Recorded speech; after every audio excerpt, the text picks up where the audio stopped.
I'm Benj and I'll be speaking about students with mental health issues, the support that's available to them and what more can be done. A bit about me.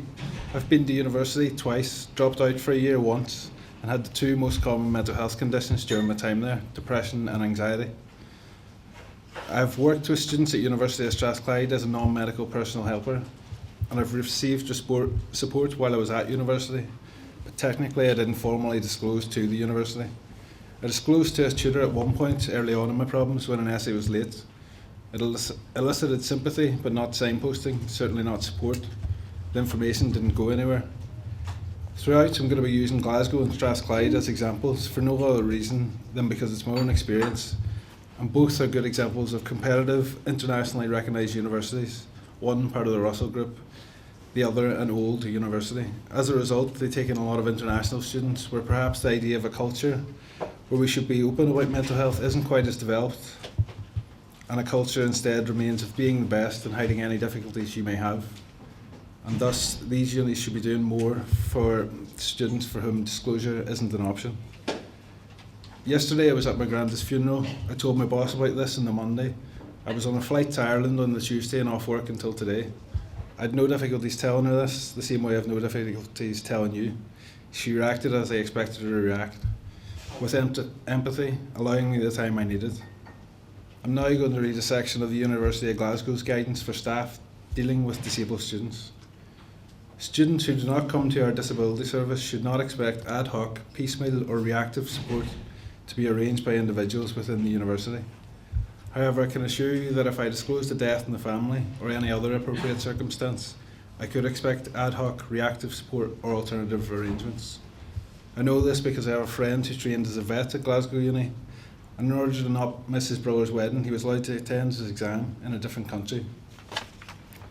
Now, it's much easier to say, I don't want to miss my brother's wedding, so what can we do about this, than it is to say, I don't want to leave my bedroom, and I see death as a viable hypothetical plan B if life doesn't improve, but I'm not sure if this is natural or not, so what can you offer me?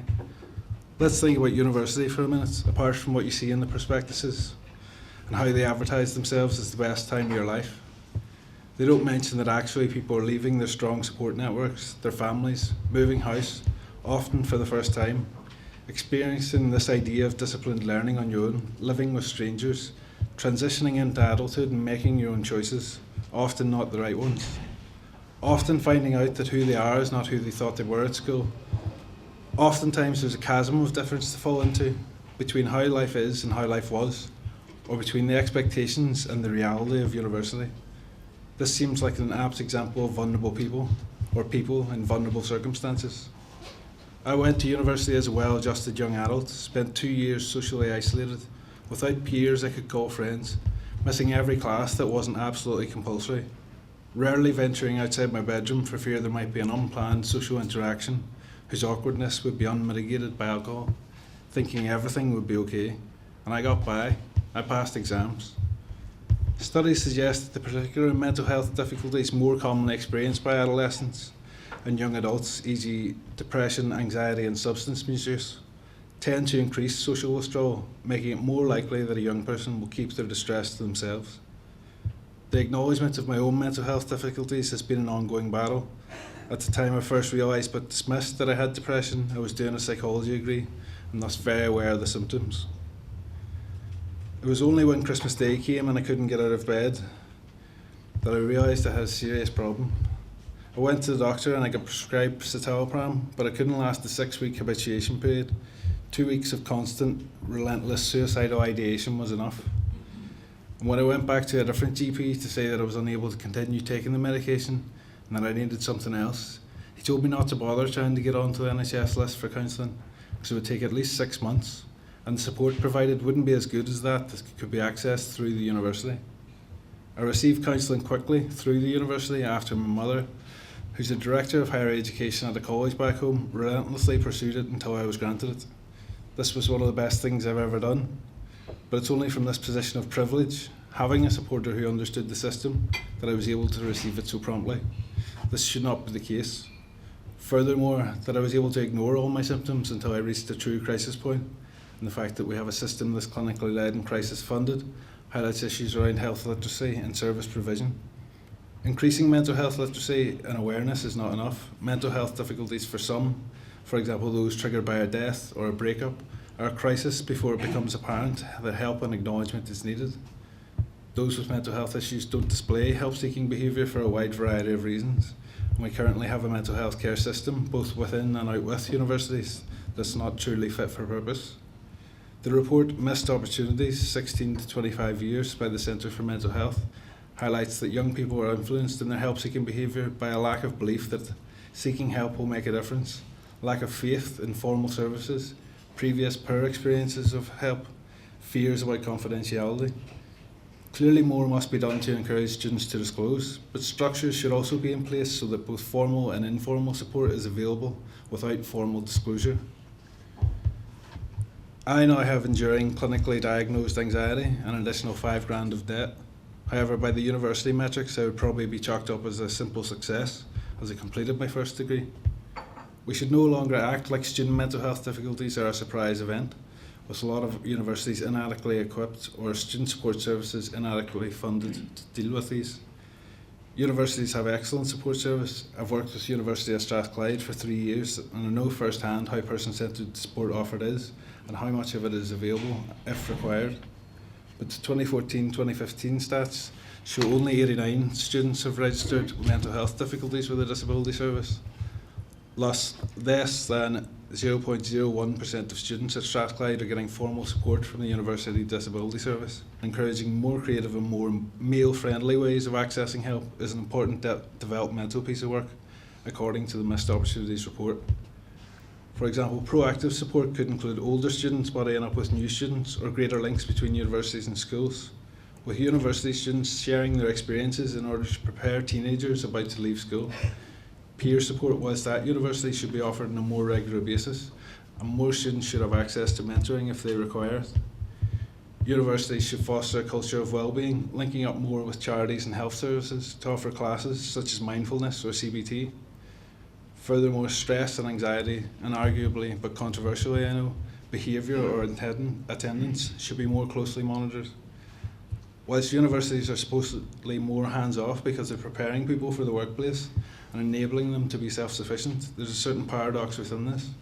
Because if I stop attending work or showing up late every day or continually fail to complete all my tasks on time, someone will be talking to me, either to discipline me or fire me or try to support me, or both.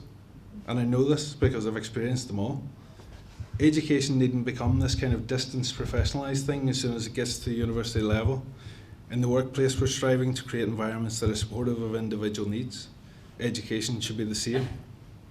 And thus, while simultaneously increasing mental health awareness and student capacity for self-diagnosis, universities should encourage a proactive approach to disclosure. For example, programmes such as Honest, Open, Proud.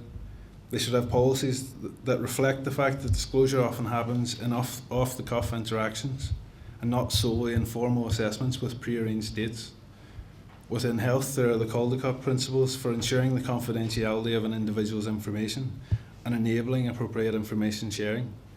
There's a recent 7th principle that the duty to share information can be as important as the duty to protect patient confidentiality.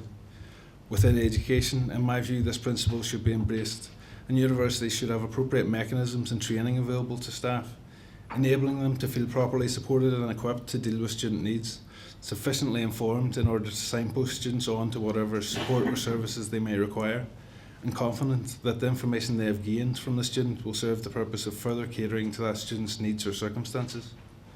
As such, staff should play a much more proactive role, realising that sometimes it's very difficult for others to see their own difficulties, despite how apparent they may be to others. And in terms of additional roles for staff, if every student is assigned an academic advisor, why should they not also be assigned a pastoral one? Furthermore, we should be aiming for a situation where disclosure is enabled and mental health difficulties are acknowledged to the extent that universities have dedicated mental health advisors as a matter of course. Teenagers and young adults are most likely to develop mental health problems, but least likely to recognise that they have a problem that might benefit from treatment. Yet we treat mental health issues with students like they're adverse events, and we put the onus on students to self-disclose or tick a box. This is an example of a system that's administratively convenient, taking precedence over a common sense approach. Mental health issues are hard to acknowledge. at an individual level as the lines between acceptable and expected stress and overwhelming and unacceptable pressure become ever more blurred. The whole university environment will have to change to enable disclosure rates to increase.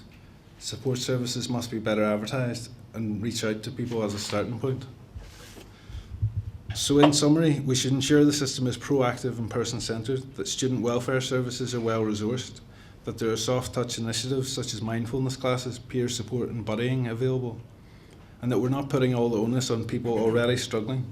We should ensure staff are supported and able to deal with mental health problems, and that information reaches the myriad people it may need to, as and when appropriate, whilst also being mindful of confidentiality. Let's go back to the disclosure of the funeral. He was old, it was sudden, but not necessarily unexpected. It was an event caused by other events. I knew the dates I needed to be off. It was easy to disclose and easy to deal with. Obviously, mental health isn't like this. It's a lot more complex to deal with. It fluctuates.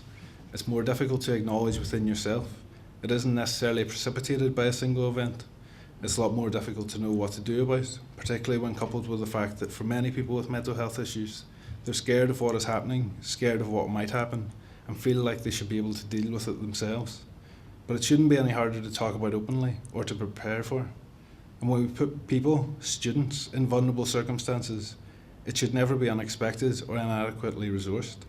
And the staff that deal with those students should never be left unprepared or ill-equipped to deal with their mental health challenges. At present, disclosure isn't the be-all and end-all. Hopefully common sense will prevail.